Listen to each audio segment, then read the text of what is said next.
أفرأيت الذي كفر بآياتنا وقال لأوتين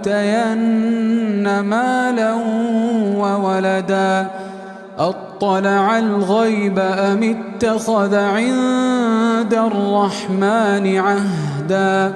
كلا سنكتب ما يقول ونمد له من العذاب مدا ونرثه ما يقول ويأتينا فردا واتخذوا من دون الله آلهة ليكونوا لهم عزا كلا سيكفرون بعبادتهم ويكونون عليهم ضدا ألم تر أنا أرسلنا الشياطين على الكافرين تؤزهم أزا فلا تعجل عليهم إنما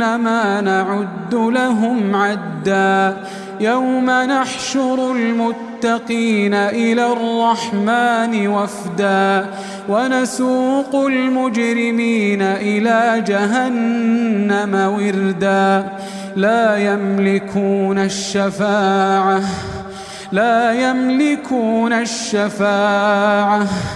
لا يملكون الشفاعة إلا من اتخذ عند الرحمن عهدا وقالوا اتخذ الرحمن ولدا لقد جئتم شيئا إدا تكاد السماوات يتفطرن منه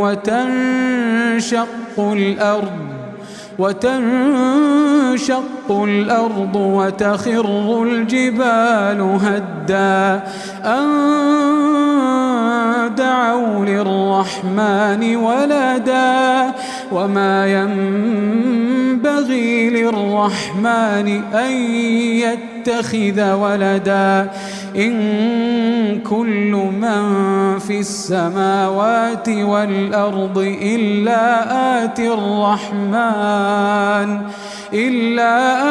الرحمن عبدا لقد أحصاهم وعدهم عدا وكلهم آتيه يوم القيامة فردا إن الذين آمنوا وعملوا الصالحات